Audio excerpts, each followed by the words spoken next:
3. सारीपुत्त आणि मोगलान यांची धम्मदीक्षा. तथागत राजगृहात राहत असताना तेथे संजय नावाचा एक प्रसिद्ध परिव्राजक राहत होता. सुमारे 250 परिव्राजक त्यांचे शिष्य म्हणून त्याच्याबरोबर राहत होते. त्याच्या या शिष्य वर्गात सारीपुत्त आणि मोगलान या नावाचे 2 तरुण ब्राह्मण होते. संजयाच्या उपदेशाने सारीपुत्त आणि मोगलान यांचे समाधान झाले नव्हते आणि ते यापेक्षा चांगल्या तत्वज्ञानाच्या शोधात होते. एके दिवशी सकाळी पंचवर्गीय भिक्खूपैकी स्थवीर अश्वजित आपले एक चिवर परिधान करून आणि भिक्षापात्र व दुसरे चिवर हाती घेऊन राजगृह नगरात भिक्षेसाठी आले. अश्वजितांची धीरगंभीर मुद्रा पाहून सारीपुत्त चकित झाला. वंदनीय अश्वजितास पाहिल्यावर सारीपुत्त स्वतःशीच विचार करू लागला, खरोखर हा पुरुष एक महान योग्यतेचा भिक्खू असावा. जर मी या भिक्खूकडे गेलो आणि मित्रा, तू कुणाकडे हे वैराग्य प्राप्त करून घेतलेस, तुझा गुरु कोण, तू कोणता धम्म मानतोस, असे मी जर त्याला विचारले तर काय हरकत आहे. परंतु मग सारीपुत्त मनाशी म्हणाला, ह्या भिक्खूला ह्या विचारण्याची ही योग्य वेळ नव्हे. ते भिक्षेसाठी एका घरच्या आतल्या आवारात शिरले आहेत. याचकांना उचित अशा पद्धतीने मी जर यांच्या मागोमाग गेलो तर काय हरकत आहे. आणि राजगृहातील आपली भिक्षा यात्रा संपल्यावर वंदनीय अश्वजित मिळालेले अन्न घेऊन परत फिरले. नंतर ते ज्या ठिकाणी होते त्या ठिकाणी सारीपुत्त गेला. त्यांच्या समोर जाऊन त्याने त्यांना अभिवादन केले आणि अदबीने त्यांच्याशी बोलून तो त्यांच्याजवळ उभा राहिला. अश्वजितांच्या जवळ उभा राहून परिव्राजक सारीपुत्ताने त्यांना विचारले, मित्रा, आपली मुद्रा शांत आहे, आपले रूप शुद्ध आणि तेजस्वी आहे. आपण कुणामुळे हे वैराग्य धारण केले आहे? आपला गुरु कोण? आपण कोणता धर्म मानता? अश्वजित म्हणाले, मित्रा, शाक्य कुळात जन्मलेले एक महान श्रमण आहेत. त्यांच्या नावाने मी ही परिव्रजा धारण केली आहे. तेच माझे गुरु आहेत आणि त्यांच्याच धम्माला मी अनुसरलेले आहे. हे पूज्यवर, आपल्या गुरुचा कोणता सिद्धांत आहे आणि त्यांनी आपणाला कोणता उपदेश दिला आहे? मित्रा, मी केवळ एक तरुण शिष्य आहे. मी नुकतीच दीक्षा घेतली आहे आणि त्यांचा धम्म आणि त्यांचे शिष्यत्व मी नव्यानेच पत्करले आहे. मी तुला धम्माची तपशीलवार माहिती देऊ शकणार नाही, पण त्याचा अर्थ काय हे मी तुला थोडक्यात सांगेल. नंतर परिव्राजक सारीपुत्त स्थवीर अश्वजितास म्हणाला, मित्रा, ठीक आहे, आपणाला योग्य वाटेल तर त्याप्रमाणे विस्ताराने किंवा थोडक्यात सांगा, परंतु मला त्याचा सारांश सांगा. मला फक्त त्याचा सारांश हवा आहे. शब्दांचे अवडंबर कशाला? नंतर अश्वजितांनी सारीपुत्ताला भगवान बुद्धांच्या उपदेशाचा सारांश समजावून सांगितला. त्याने सारीपुत्ताचे संपूर्ण समाधान झाले. सारीपुत्त आणि मोगलान हे जरी सख्य भाऊ नव्हते तरी ते सख्या भावाप्रमाणे राहत असत. त्यांनी एकमेकांना तसे वचन दिले होते, ज्याला सत्य प्रथम सापडेल त्याने ते दुसऱ्याला सांगावे, असे त्यांचे परस्परात ठरले होते. ठरल्याप्रमाणे मोगलान जेथे होता तेथे सारीपुत्त गेला.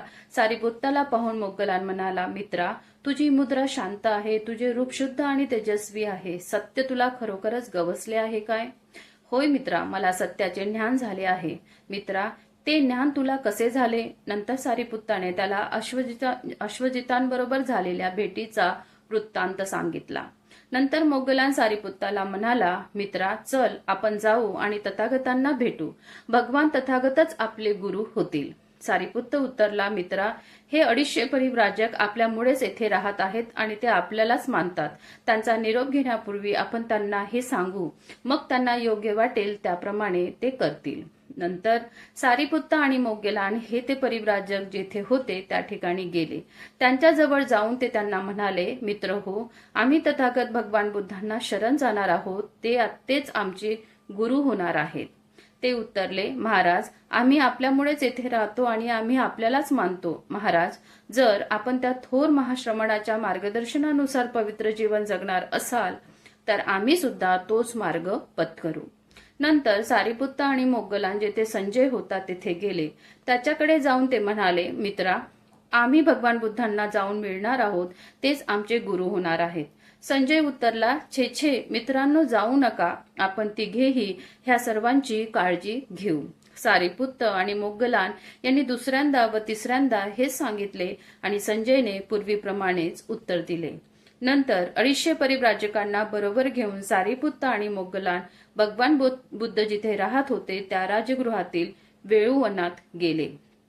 सारीपुत्त आणि मोगलान दुरूनच येत असताना तथागतांनी पाहिले. त्यांना पाहून ते भिक्खूंना म्हणाले, ते पहा भिक्खूंनो, 2 सोबती येत आहेत. सारीपुत्त आणि मोगलान यांच्याकडे बोट दाखवून ते म्हणाले, हे दोघे माझ्या श्रावकांपैकी प्रमुख आणि श्रेष्ठ शिष्य होतील. वेळूवनात पोचल्यावर जेथे भगवान बुद्ध होते तेथे ते गेले. त्यांच्यासमोर जाऊन त्यांनी त्यांना साष्टांग प्रणिपात केला आणि आपले मस्तक भगवंतांच्या चरणावर ठेवून ते भगवंतास म्हणाले, भगवंतांनी आम्हाला दीक्षा द्यावी. नंतर एही भिक्कवे, भिक्खूंनो या, हा मंत्र भगवंतांनी उच्चारला आणि सारीपुत्त आणि मोगलान 250 जटिल भगवान बुद्धांचे शिष्य झाले. 4. राजा बिंबिसाराची धम्मदीक्षा. राजगृह ही मगधराज श्रेणीय बिंबिसाराची राजधानी होती. एवढ्या मोठ्या संख्येने जटिलांचे दीक्षांतर झाल्याचे ऐकून शहरातील प्रत्येक जण भगवान बुद्धांविषयी चर्चा करू लागला. अशा प्रकारे राजा बिंबिसाराला भगवान बुद्ध शहरात आल्याचे कळले. राजा बिंबिसाराने मनात विचार केला, अत्यंत सनातनी आणि दुराग्रही अशा जटिलांना दीक्षांतर कराव्यास लावणे ही साधी गोष्ट नव्हे. निश्चित ते अरहंत आणि सम्यक संबुद्धच असले पाहिजेत. ते विद्वान, सद्वर्तनी, जगाचे संपूर्ण ज्ञान असलेले, माणसांचे मार्गदर्शन करणारे सर्वश्रेष्ठ पुरुष आणि देव व मानव यांचे गुरु असले पाहिजेत. जे सत्य त्यांना स्वतःला समजले आहे अशाच सत्याचा उपदेश ते करीत असले पाहिजेत.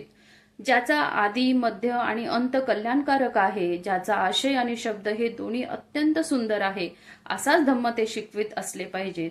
संपूर्ण निर्दोष, शुद्ध आणि पवित्र जीवनाचाच ते प्रसार करीत असले पाहिजेत. त्यांच्यासारख्या माणसाचे दर्शन घेणे योग्य होय. म्हणून राजा बिंबिसार मगधातील 12 म्हणजे 12 लाख ब्राह्मण आणि गृहस्थ यांच्यासह ज्या ठिकाणी भगवान बुद्ध होते तेथे गेला. भगवंतांच्या समोर जाऊन त्यांना अभिवादन करून तो त्यांच्याजवळ बसला. मगधातील ते 12 लाख ब्राह्मण आणि गृहस्थ यांच्यापैकी देखील काहींनी तथागतास आदराने वंदन केले आणि त्यांच्याजवळ बसले. काहींनी तथागतांना कुशलक्षेम विचारून त्यांच्याजवळ जाऊन विनम्रपणे बसले. काही जण हात जोडून तथागतापुढे बसले. काहींनी तथागतांना आपले नाव आणि गोत्र सांगून ते त्यांच्याजवळ बसले. काही जण काही एक न बोलता जवळ बसले. मगधातील त्या 12 लाख ब्राह्मणांनी आणि गृहस्थांनी भगवान बुद्धांच्या बरोबर आलेल्या भिक्खूंमध्ये उरुवेल काश्यपाला पाहिले. त्यांच्या मनात विचार आला, हे कसे काय? हा थोर श्रमण उरुवेल काश्यपाचे अनुयायीत्व पत्करून पवित्र जीवन अनुसरत आहे की उरुवेल कश्यप ह्या थोर श्रमणाचे अनुयायीत्व पत्करून पवित्र जीवन जगत आहे? या सर्वांच्या मनात उद्भवलेला प्रश्न जाणून तथागत उरुवेल काश्यपाला म्हणाले, हे उरुवेलवासी, तुम्हाला लोक महापुरुष म्हणतात. तुम्हाला असे काय आढळले की ज्यामुळे तुम्ही अग्निपूजा सोडून दिली, अग्निहोत्राचा त्याग केला? हे कसे काय घडले? काश्यपाने उत्तर दिले, रूप, शब्द आणि रस यांनी युक्त असे पदार्थ आणि वासनाधीन स्त्रिया या वस्तूंचीच यज्ञ यागापासून प्राप्ती होऊ शकते. या वस्तू अशुद्ध आहेत हे मला समजल्यामुळेच मला यज्ञ याग आणि आहुती यात गोडी वाटली नाही. परंतु तुमची हरकत नसेल तर हा विचार तुमच्या मनामध्ये कशामुळे आला ते सांगा. नंतर उरुवेल कश्यप आपल्या आसनावरून उठले. आपले उत्तरीय वस्त्र त्यांनी एका खांद्यावर नीट ठेवले. भगवंताच्या चरणी नतमस्तक होऊन त्यांनी साष्टांग प्रणिपात केला आणि भगवंतांना ते म्हणाले, तथागत माझे गुरु आहेत, मी त्यांचा शिष्य आहे. तेव्हा मगधातील त्या ब्राह्मणांना आणि गृहस्थांना समजले की उरुवेल काश्यप हे या महाश्रमणाचे अनुयायीत्व पत्करून पवित्र जीवन अनुसरत आहेत. नंतर त्या 12 लाख ब्राह्मणांना आणि गृहस्थांच्या मनात उद्भवलेला प्रश्न ओळखून भगवान बुद्धांनी त्यांना आपला धम्माचा उपदेश दिला. एकही काळात डाग न पडलेल्या स्वच्छ वस्त्राला ज्याप्रमाणे रंग उत्तम चढतो, त्याप्रमाणे बिंबिसार ज्यांचा अधिपती आहे अशा त्या मगधवासीय हजारो ब्राह्मण आणि गृहस्थांनी त्या शुद्ध आणि निष्कलंक धम्माचा रंग धारण केला. 1000 लोकांनी तर आपण भगवान बुद्धांचे उपासक झाल्याची घोषणा केली. ते दृश्य पाहून धम्म समजल्यावर व त्याचे आकलन झाल्यावर, संदेह नष्ट झाल्यावर, सर्व शंकेचे निरसन झाल्यावर आणि पूर्ण ज्ञान प्राप्त झाल्यावर मगधराज श्रेणीय बिंबिसार भगवंतांना म्हणाला, भगवंत, पूर्वी मी राजपुत्र असताना माझ्या ज्या 5 इच्छा होत्या त्या आता पूर्ण झाल्या आहेत. भगवंत, पूर्वी मी राजपुत्र असताना माझ्या मनात विचार आला, मला राज्याभिषेक झाला तर काय बहार होईल. भगवंत, ती माझी पहिली इच्छा होती, ती पूर्ण झाली. आणि नंतर एखादा अरहंत सम्यक संबुद्ध माझ्या राज्यात आला तर ती किती चांगली गोष्ट होईल, ही माझी दुसरी इच्छा होती. हे भगवंत, ती आता पूर्ण झाली आहे. आणि त्या भगवंताची सेवा करणे मला शक्य झाले तर किती बरे होईल, ही माझी तिसरी इच्छा होती. आणि हे भगवंत, ती आता पूर्ण झाली आहे. आणि त्या भगवंताने मला आता आपला धम्म शिकवावा, अशी माझी चौथी इच्छा होती. हे भगवंत, तीही आता पूर्ण झाली आहे. आणि त्या भगवंताचा धम्म मला कळावा, अशी माझी पाचवी इच्छा होती. हे भगवन, तीही आता पूर्ण झाली आहे. भगवन, पूर्वी मी राजपुत्र असताना या माझ्या 5 इच्छा होत्या. आश्चर्य, हे भगवान, आश्चर्य. जे विस्कळीत झाले आहे त्याची घडी नीट बसवावी, किंवा जे गुप्त होते ते प्रकट करावे, किंवा वाट चुकलेल्याला मार्ग दाखवावा, किंवा ज्यांना डोळे आहेत त्यांना पाहता यावे म्हणून अंधारात दिवा आणावा.